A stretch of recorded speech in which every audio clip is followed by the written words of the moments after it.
होता यह है कि जब एक इमरजेंसी कॉल आती है और इन्हें पता चलता है, ये नक्शे पे देख लेते हैं जो करीब तरीन जो इनके होंगे एम्बुलेंस सर्विस या फायर रेस्क्यू, उनको ये मैसेज करते हैं जी यहाँ पहुँचो। अभी बताया है मुझे कि जी 1122 एम्बुलेंस सर्विस में तकरीबन 9 से 11 मिनट में एम्बुलेंस पहुँच जाती है। इसको और मज़ीद बेहतर करेंगे इंशाल्लाह ताला, ताकि इस शहर के लोगों को, इस सूबे के लोगों को, हैदराबाद और सक्कर में भी शुरू किया है और बाकी सूबों पे भी जाएंगे। हाईवेज पे हमारा है ताकि इस सूबे के लोगों को हम एक बेहतर सर्विस दे सकें। अच्छा सर, एक तरफ आप ये सर्विसेज दे रहे हैं तो दूसरी तरफ आपके इत्तेहादी जो है वो शोला बयानी से आपको कब्जागीर कह रहे हैं, कह रहे बटेरों का कब्जा है, शहरी इलाकों को हम उनसे निजात दिलाएंगे और बहुत सारी बातें की जाती हैं। तो ये किस तरह की सियासत हो रही है? एक तरफ साथ बैठे हैं, दूसरी तरफ जो है इस पे मैं ये कहूँगा कि और पंजाब की सूरत हाल में क्या कहेंगे? मैं अमीद आपको कहूँगा कि मैं अब वो कहना नहीं चाहता, इस पे आप अपना वक्त ज़ाया ना करें। मीडिया अपनी स्पेस का तो ज़्यादा बेहतर है। हम साथ मिलके काम करना चाहते हैं और हम साथ मिलके बैठ के काम कर रहे हैं। कोई किसी इंडिविजुअल को अगर कोई इस पे एतराज़ हो सकते हैं तो अपनी मर्जी से करता है, लेकिन हम आंगी से काम कर रहे हैं।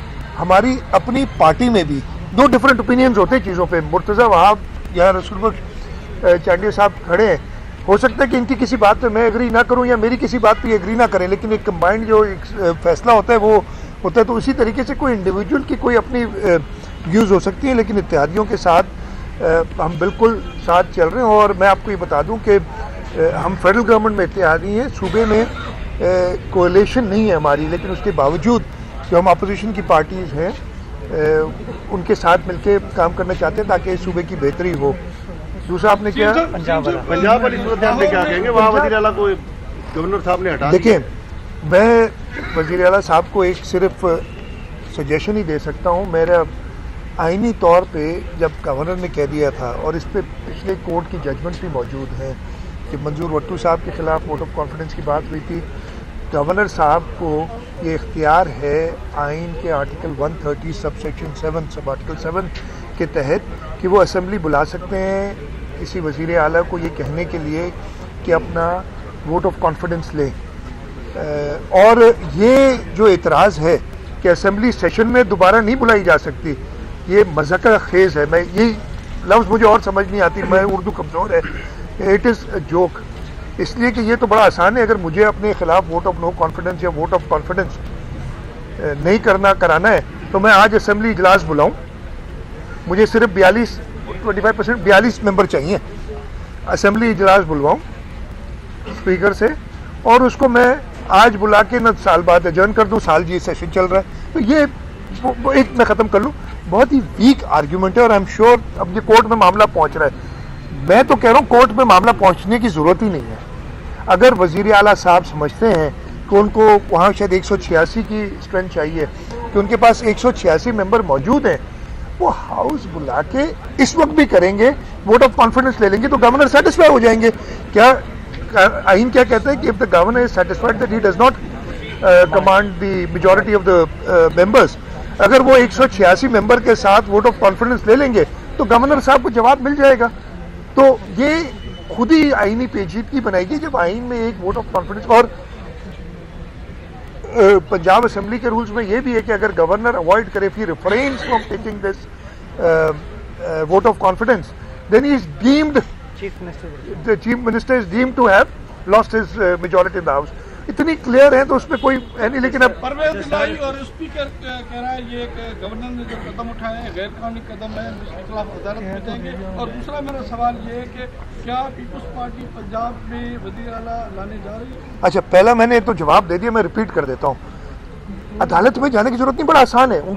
वो क्लेम अगर करते हैं, उनके पास 186 मेंबर है, अदालत में जाने की बजाय असेंबली में 186 मेंबर लाए, स्पीकर को कहें चेयर करे और गवर्नर साहब को बता दें कि जी हमारे पास मेजॉरिटी मौजूद है। मतलब इतना पेचीदा बनाने की जरूरत क्या थी इस चीज़ को? या तो एडमिट करें कि आपके पास 186 नहीं है।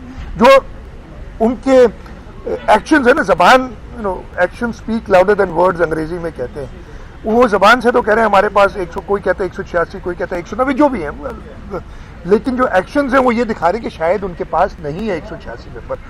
और उसका जवाब अगर मैं गलत हूँ मुझे गलत साबित करने के लिए, गवर्नर साहब को गलत साबित करने के लिए, गवर्नर पंजाब को, वो 186 मेंबर ले जाएं। खामखा अदालतों के चक्कर लगा रहे हैं, वकील कर रहे हैं, सबका खर्चा कर रहे हैं। 186 मेंबर ले जाएं और बात खत्म करें।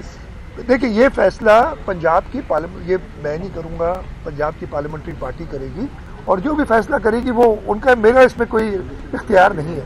अच्छा सीएम साहब, गुज़श्ता 15 साल से सिंध में आपकी हुकूमत है, यहाँ शहरी इलाकों से आवाज़ आती रहती है, वही है कि पीपल्स पार्टी अंदरूनी सिंध की जमात है। इस तासुर से मुर्तज़ा वाब ने नफी कर दिया और कल काम करके दिखाया। तो एक तरफ एम आपसे नाराज़गी रहती है, तो मुर्तज़ा वाब की कुर्बानी कबल वक्त नहीं है, उनको मज़ीद टाइम मिलता और काम करते।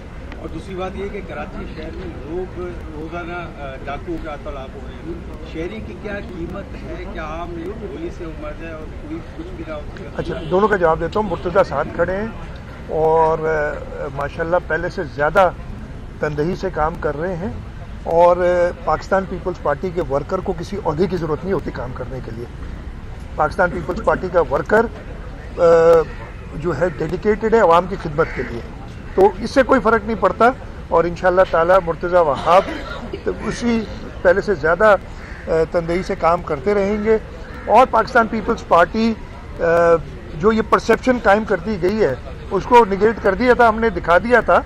और वो अगेन, मैं ये सारी मीडिया आपके सामने, अगर आप ये स्पेस ना देना लोगों को इतना, असल में मसला ये होता है कि कभी कभी मीडिया सिर्फ खबर बनाने के लिए सारी बातें करती। मैं, ठीक है, आपकी मर्जी है, लेकिन मैं तो यही कहता हूँ कि मुल्क का सोचिए। दूसरा आपने सवाल किया था पुलिस का, बहुत ही अफसोस की बात है, मैंने कल भी एक मीटिंग की थी लॉ एंड ऑर्डर पे, और सख्त हिदायत दी हैं, किसी एक शहरी की जान की कोई कीमत नहीं है। और